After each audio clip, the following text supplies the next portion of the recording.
Good morning, Bucknutters. It is Thursday, November 30th, 2017. I'm Dan Rubin. This is the Bucknuts Morning 5 and Change, coming to you from a gray gem city, talking to a sleepy, basketball-laden Steve Wiltfong from Indianapolis, who was lucky enough to attend the Duke-Indiana game last night. He's playing hurt today. Steve, how goes it? Good morning, Daniel. It was fun to be in that atmosphere. It was just fun to take an evening off. I know it's busy recruiting season and still dabbled on my phone a little bit, but it was a great atmosphere. Obviously, Duke won, but it was just cool to be there for that. Had pretty good seats and enjoyed a night out. It's also interesting for Ohio State fans who now have a second hobby of rooting against Archie Miller, but I digress. Let's talk recruiting. That's why he's here. He's the director of recruiting for 24/7 Sports for a reason. The crystal ball has been rolling, and we're still working on putting the finishing touches on the class of 2018. And I think people were somewhat alarmed with your flip of Cameron Brown. Please explain to the people who he is and why you flipped it. Well, why are people alarmed? You're talking about a receiver that's 6'2", with a body to be developed that ran 4.5 on the laser in the summer with a 40-inch vertical, and he had a terrific junior and senior season. And he's a young man that, had some good offers. Maybe he wasn't recruited like a blue-chip receiver, but he certainly isn't a sleeper either now, and was committed to Nebraska. And Ohio State liked him, and they're pushing for him, and they're going to get him, in my opinion. How does that work with his neighbor, Cameron Babb?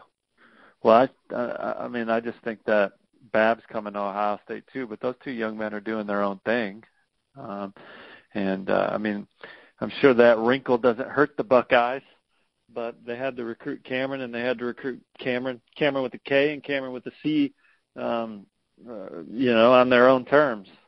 Ohio State did not have to offer Cameron with a C to land Cameron Babb with a K. Yep. Cameron Babb with a K was coming to Ohio State, in my opinion, or Ohio State's been the leader for a long time. So the offer to Cameron with the C is based off they just like Cameron with the C. They're not trying to package deal this one to ride it on in. Cameron Babb's really, the last couple visits he's made has been to Ohio State. He hasn't been anywhere else to my knowledge. So no one's recruited him better than Ohio State. So I don't think there's anything to worry about there. But Cameron Babb, he's an athletic player that had a great senior season, and the Buckeyes offered him. You actually meant Cameron Brown there. Cameron Brown, yes. It was better when you were doing it with K's and C's. Another guy whose last name starts with C, who's been one of your later names, Walker Culver. Up to speed, and what do you think? Yeah, I actually threw in my crystal ball this morning. I think there's a lot of confidence around Ohio State that they're going to land him.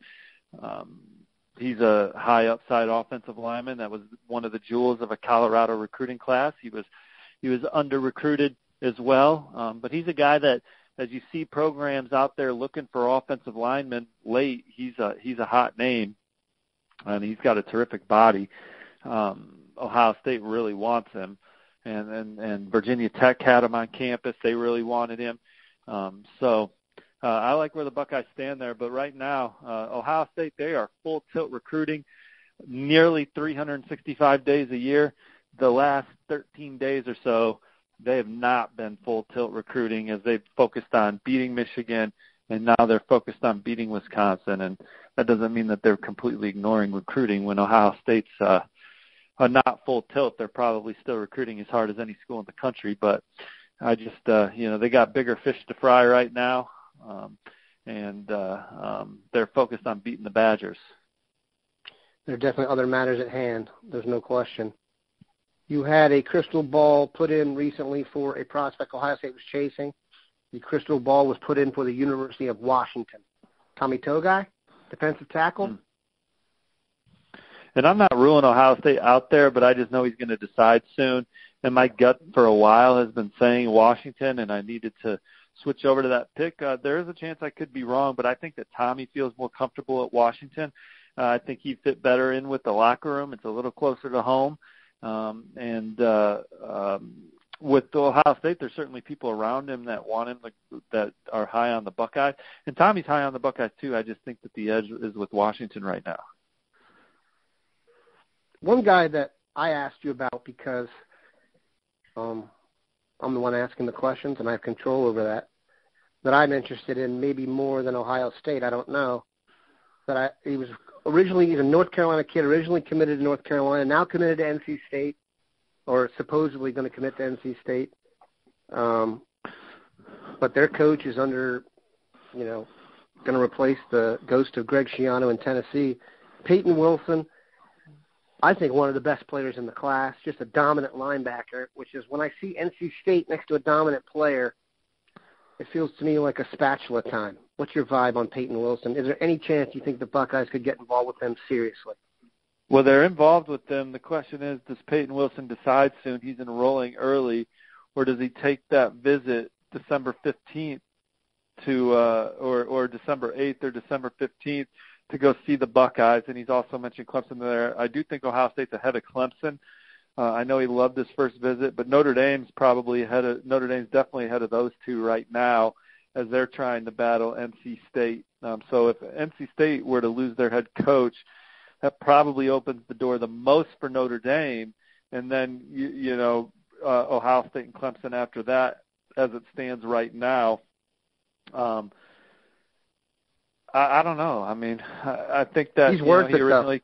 Well, he's a beast. He's one of the best players in the country with a terrific upside. He's a state champion wrestler in the 225-pound weight class or whatever it is. That's a grown man weight class there. You don't want to mess with those dudes. Yeah, those guys are. Those are the guys that you don't want to run into and piss off. Ever. But all right, and so Payton Wilson was the largest linebacker at the opening. I wouldn't be surprised if he grew into a defensive end, maybe in that Sam Hubbard mold. And he's actually a terrific lacrosse player himself, and a great wrestler. He's just a fantastic athlete, and he's going to be an amazing college player. But he committed to North Carolina originally because he wanted to stay closer to home. I don't know if that sentiment's still there. He told me he would leave home for a place like Notre Dame. So if he got back to Ohio State, maybe he'd say the same thing. He loved his first visit there. So Ohio State, they're going to recruit him as long as he allows himself to be recruited. That's for sure. He's not a guy that they're just laissez-faire on. If he's communicating, they're communicating. He's a top-of-the-board talent. Yeah, everyone should go carve out some time today to watch him on video. Then you'll understand why I maybe have dedicated too much time of the show to him. If he's not the best person playing high school football on Fridays, he's in the mix right now. He is something else.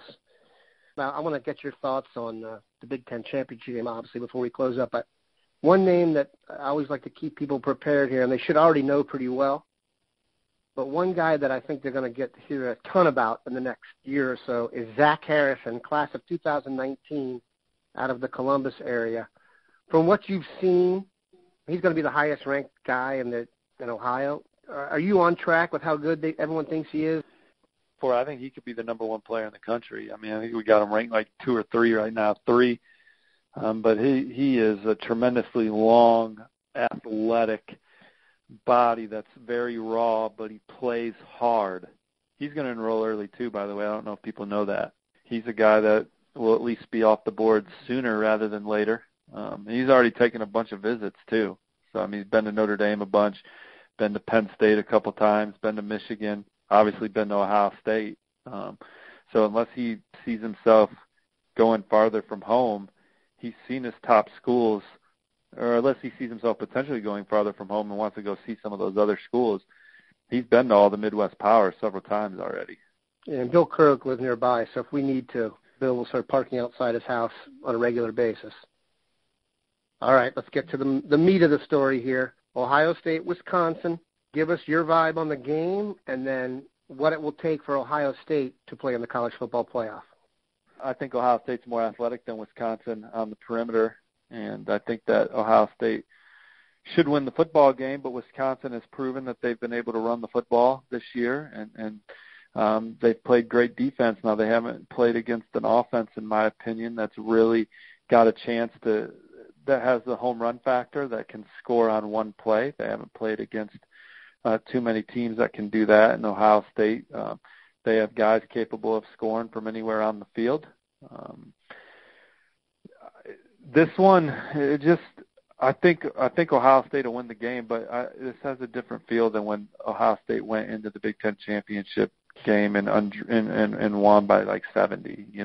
59, but who's counting? Right. This has a different feel than that, just because Ohio State has shown this year that they can also turn it over and things of that nature, and Wisconsin's got an attacking, aggressive defense. So I like Ohio State in it. I'm picking the Buckeyes, but I don't expect the Buckeyes to win by 59. What has to happen? Well, they needed Alabama to win last week, right? So that hurt. So Clemson or Miami, they're in. Oklahoma, if they win, they're in. So I think it really went downhill for Ohio State when Alabama lost. So if Ohio State wins, you would take Alabama over Ohio State? Well, I think that you're going to have Clemson. Clemson will be in, right, or Miami. Auburn or Georgia's in. Oklahoma's in. And do I take a one-loss Alabama team over a two-loss Ohio State team? I think that the committee's going to. With Steve Wiltfong, I don't know. You're not on the committee? I don't follow the numbers. I mean, I think Alabama's got more better wins than people think when you actually pull up the data. And I still think they're tremendously talented. That they got beat up late in the season. That'll give them a lot of time to get healthy before the playoff. And I know people are fatigued by Alabama and are just tired of Alabama because they're there every year. But they're there every year for a reason. And they're good. They got a ton of great players. They got a ton of NFL guys.